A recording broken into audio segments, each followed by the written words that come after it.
Hello and welcome to another video. Today I thought I would do something that I've seen a lot of people doing recently, and that is showing you guys my physical TBR, which for those of you who don't know, TBR stands for to be read, so it's just any book that I own but I haven't read yet. If you've seen my bookshelf in other videos, a lot of the books on here are books that I've already read because they were kind of from middle school-ish, maybe early high school, because I was still into reading then, but once the pandemic hit, I kind of just fully stopped, and only this year I've gotten back into reading. And since then, I've gotten quite a collection, because obviously with the rise of book talk, booktube, all this stuff, you see a lot of recommendations. So I've seen a lot of books that I want to get, and then I kept buying them, and I haven't read them, and that can sometimes be very stressful because for a lot of people this is their job, so they can buy books and justify it by saying that it's for a job and like they're making money from buying the books. I am just doing this for fun.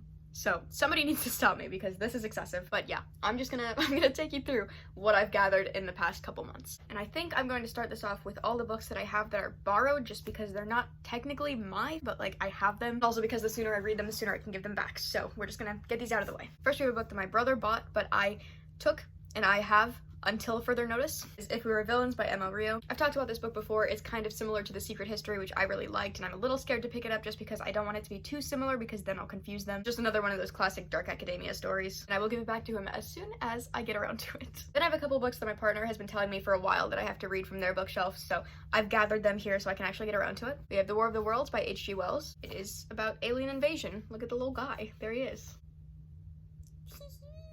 This is a copy of The Hobbit, which my brother got for their 10th birthday. There's a little happy 10th birthday note in there. That is very sweet. Then Ready Player One, which I saw the movie, but haven't read the book yet, so I'm gonna get around to this one. This is set in 2044, and it's about virtual reality. Kind of the same vibe as Sword Art Online, where you're just living in this virtual reality world. And then this is one that I've been meaning to read for a while, and they happen to have a copy, and that is The Complete Grimm's Fairy Tales. I think I've read a couple of these here and there, but I've never actually just read them, like in an actual physical book, so I'm very interested. These are also from that bookshelf, but they're specifically books that I took for the fall season because I felt like they gave more academia, more fall, more fantasy type vibe, because like I said, my qualifications for what to read during fall are fantasy, dark academia, or just academia in general, and then any books that are just like cozy and comforting feelings. There are 7, the first one's in my bag, but I have the 7 books of The Chronicles of Narnia by C.S. Lewis. I'm hoping to read these pretty soon, that's why one of them's in my bag right now, just because they are all pretty short and they're pretty, they're pretty quick to get through. They've got lots of little illustrations and the text is really big. So I think it'll be some nice light reading, which will be hopefully very good after reading my last book, The Priory of the Orange Tree. They're all quick little light books, so I'm excited. Then I have The Hangman by T.J. McGregor. There's a lot of initials with these authors. I have no clue what it is, but they keep telling me to read it, so who knows? It could have Halloween vibes. That looks kind of spooky, so we'll see. And then this one kind of fell into the academia vibe. It's just A Tale of Two Cities by Charles Dickens. One of those classics that you just, it has the vibes. And I'm pretty sure those are all my borrowed books, so I think while we're down here, we can just get into my bookshelf. And there aren't that many on here just because, like I said, all the ones that are up there are books that I have already read. I like to keep my TBR and my actual read books separate just because I don't want to accidentally forget to read one. I'd like to see everything that I have to get through. So the two on the other end of this shelf are She's Sweet Home. I watched this, I don't even know how many years ago, but I finally got the actual books for them. I still need to buy the third one, but I haven't found a volume of it in the bookstore yet, but so far, I don't want to read this until I have all 3 because I feel like I'm just gonna get through this so fast because it's so good. It's a little guy. It's just, if people don't know what this is, it's just a cat and he leaves his cat family and joins this human family. It's literally just this little kitten experiencing the world, and it's so sweet. It's just such a comfort story to me because I watched it so long ago that it's like, the stories are ingrained in my head, so I feel like it'd be really nice to revisit it and just have it. I'm so excited. Then we have this little display. We have Cast by Isabel Wilkerson, which is a book that I heard in I think it was my ethics class for college. We had to do a discussion based on this author and like the interviews that they were doing. Just in general, I've heard some people talk about it, and I think it's a pretty important topic, so I would like to be more educated. I don't read a lot of nonfiction, so that's pretty much, I think, the only nonfiction I have. It talks about like classes and ranking in society and all that stuff, and I think it'd be pretty interesting to read about. I'm gonna skip over these for a minute and go to this one. This is something that Kaylin got me for our 2-year anniversary. It follows 4 generations of an immigrant family. Don't really know much else, but I've been really into like historical books like that. Not historical like where it focuses on the history, but just different time periods, I guess. And I like to find books that are more diverse. I've been trying to do that this year, so, add to the collection. And then we have these guys, which I'm very excited for. How many times am I gonna say excited in this video? So these I've been collecting so I can do a video on unhinged women, because that's been a pretty big popular topic on booktube and just in general recently. The whole just unhinged, just people going absolutely bonkers. I don't know that these all fall into the same category, but I've kind of seen them all grouped together, and I'm hoping that I will do the video soon. I'm just a little scared to do it because I don't want these all to be too similar, and then I feel like they're all boring and the same, and I don't want to like rank them poorly because I've read so many. The Bell Jar by Sylvia Plath, which I've heard that this book is similar to her actual life, so I don't know a lot about her or any of this really. A Certain Hunger by Chelsea G. Summers. Pretty sure it's about cannibalism. And Tender is the Flesh, which I'm pretty sure is about cannibalism. And then these two, which I'm pretty sure everybody knows because they look so good together that even if nobody liked reading them, you would still post about them. Like, they go well together. My Year of Rest and Relaxation by Tessa Moshfegh is about a girl who just decides she doesn't want to be awake anymore. Exactly what the title says. She spends a year trying to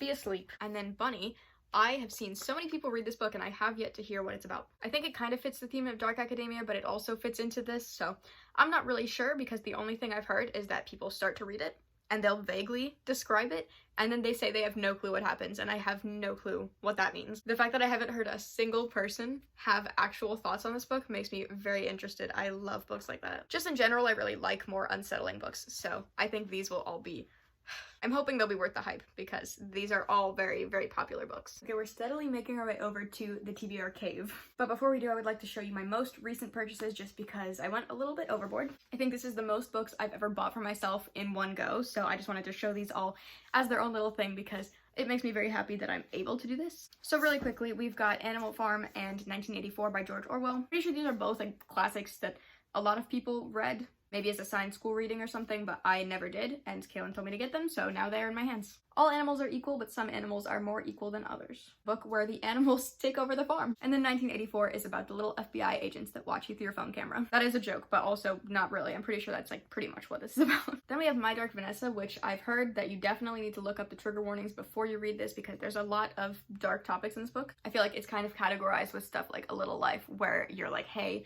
this is really triggering and for what? People either really like it and the way that it shows trauma and like shows a really realistic portrayal of how people struggle in life. And some people think that it's writing sad stuff just to make you sad and that it's just an uncomfortable book. So, you know, be careful if you pick it up. Then Daisy Jones and the Six by Taylor Jenkins Reid. This is something I have been so excited to get. Not just because of the whole Taylor Jenkins Reid hype, but also because it's about a musician, if I'm not mistaken. Yeah, it's a story about one of the biggest bands of the 70s. I feel like as somebody who is trying to do music things, it would just be very interesting to read a story about that lifestyle from some characters who are experiencing it. And I haven't read it yet, but I would go as far as to say I'm probably gonna like this more than The Seven Husbands, but we will see. And then the last one that I bought out of these five is The Parable of the Sower by Octavia E. Butler.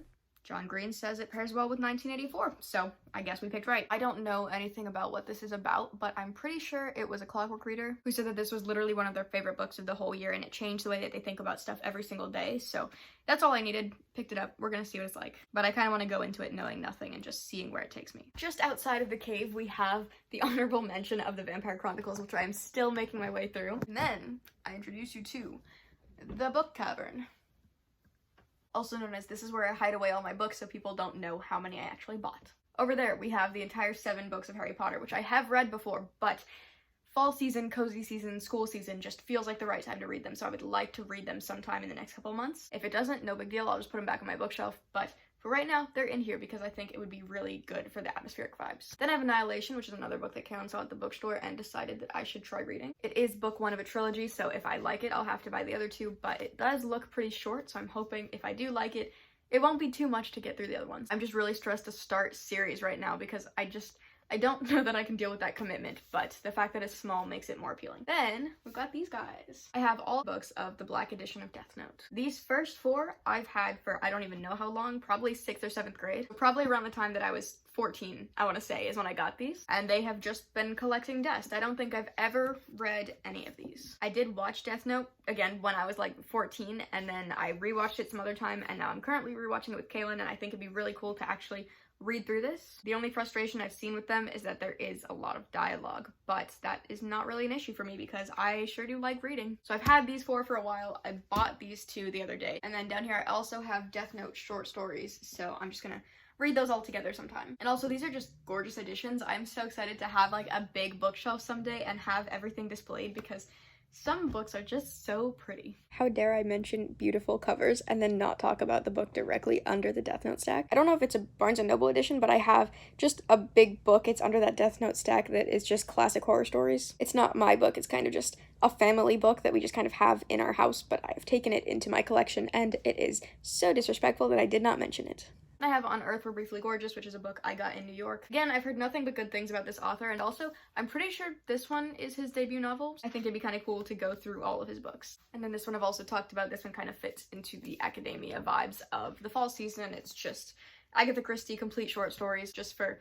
you know, picking up, going through whenever, but I have not started. And then this final book, which I got all for the Halloween season. I have The Spirits Up. It's a book I've never seen before. We just really like the little ghost guy on the cover. But it is set on Halloween night, and there is a haunting in this house, so it fits the vibes that we're going for. The main man's an inventor, the wife is considering an affair, one of the sisters has a chronic illness, and the other one is breaking down from social pressures. I haven't heard anything about that, but I think it fits the vibes that we're looking for. Then Imaginary Friend by the same author who wrote The Perks of Being a Wallflower, which I also really want to reread that book. I do have it, but I didn't put it in this just because I know I'll never get around to it, but I do want to reread it at some point. And the only thing, I have heard that this book is not that great on Native American representation. If you have any books that are, then please let me know, but I still was really interested in reading this just because I've heard people say that it's really unsettling. Then I have The Liminal Zone by Junji Ito. It is one of his more recent releases. I ordered it literally the second that I found out it was coming out because Kaylin is really into these books. It's just a horror manga. There's not really anything to say about it. And I've been putting off reading it specifically so that I can read it for like a scary book video, because a lot of these really I'm gonna try and put into one thing. Some reading vlogs sometime, so I'm saving this, but I really would like to get to it. Verity by Colleen Hoover, because of course Colleen Hoover. I did read It Ends With Us earlier this year and I didn't particularly like it. I felt it was pretty predictable. It just seemed kind of boring. I didn't understand the hype, and I'm sorry for saying that, but it wasn't all that much to me. This one, I got a copy of it to match with Kaylin. We were both gonna read it and then annotate and like swap copies so we could see each other's thoughts, because this one is supposed to be more thriller. And I've heard mixed reviews both ways, which I feel like for every Colleen Hoover book you're gonna get that. So some people say that this is really scary, and some people said that it was super easy to guess everything that was happening. I feel like it'll probably be pretty fast to get through.